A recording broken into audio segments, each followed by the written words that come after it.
dalam NASPRO, Nasional Progresif, kumpulan orang-orang berjiwa nasional dan progresif dalam membela bangsa dan negara. Kali ini kita akan coba membahas tentang Wapres kita, Gibran Rakabudi Raka. Mulai dari pelantikan hingga saat ini dikasih kepercayaan oleh Presiden kita Prabowo Subianto untuk memimpin negara ketika Prabowo lagi berada di luar negeri. Apa yang kita lihat sama-sama adalah memang kapasitas orang yang tidak mumpuni.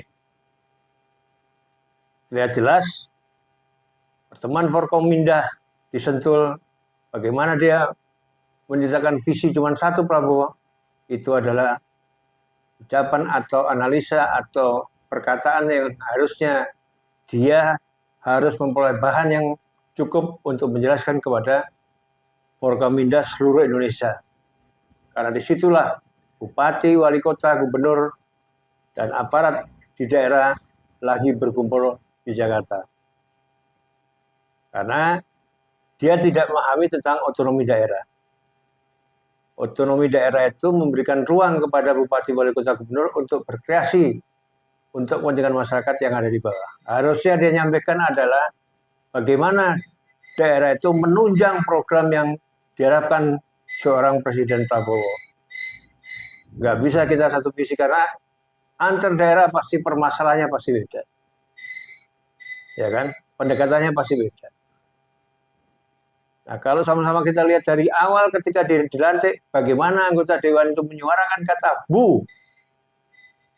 Itu realita yang ada di dewan saat itu. Dan kita lihat sama-sama bagaimana para menteri, para bupati, wali kota, dan gubernur secara gestur dia menunjukkan betapa kurang pasnya wakil presiden kita. Sehebat apapun seorang Presiden Prabowo Subianto, kurang ditunjang oleh wapresnya yang mumpuni. Karena ini kan pemimpin yang dikarbit.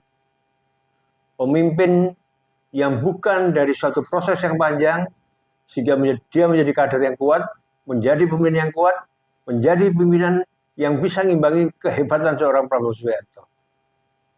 Tapi ini realita. Artinya realita karena sistem demokrasi Indonesia dan Pilpres sudah berlangsung, maka suka tidak suka itu pilihan akan yang kita hadapi selama 5 tahun atau kemudian seperti apa sama-sama kita lihat.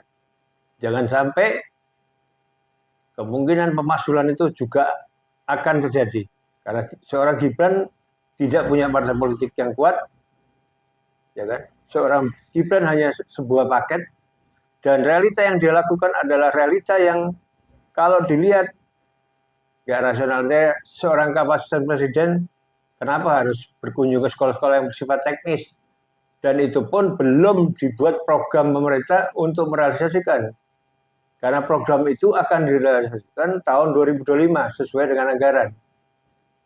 Jadi kenapa dia harus bicara teknis makanan yang segala macam gizi, belum saatnya dan bukan kapasitas dia untuk melakukan hal itu, apalagi masih berupa pencitraan bagi kaos, bagi buku, bagi yang lain. Ini pertanyaannya itu masuk anggaran pemerintah atau anggaran negara atau uang pribadi yang sering dilakukan seorang Prabowo Subianto sebagai seorang presiden.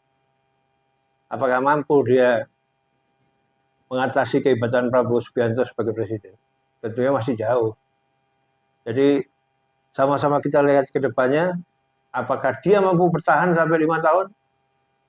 Atau itu nanti dia akan menghadapi realita karena memang secara kepemimpinan nasional yang bikin pemerintah Prabowo Subianto ini lemah adalah salah satunya adalah di sisi wakil presiden. Biarpun sama-sama kita tahu banyak warganet atau masyarakat atau publik menganggap tidak begitu kuatnya pemerintah karena diisi oleh 50% dari pemerintah Jokowi, artinya pemerintah sebelumnya. Padahal 4 hal yang selalu ditekankan masalah hukum dan itu mendapat opini yang cukup bagus dan hebat adalah pemberantasan korupsi, narkoba, judi online, itu berantas semua. Sampai keempat adalah penyelundupan. program bagus dan itu dijalankan, masyarakat menunggu 100 hari ini perubahan-perubahan yang akan terjadi dalam pemerintahan Prabowo. Seorang pemimpin itu tidak bisa diciptakan, tidak bisa jadi robotik, tidak bisa jadi karbitan.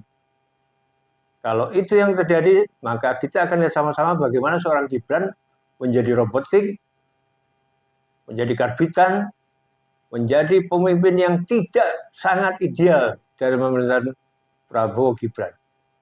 Tapi itu realita politik harus jalani. Masyarakat biarpun kesel, marah, kecewa, apapun ini harus kita jalani.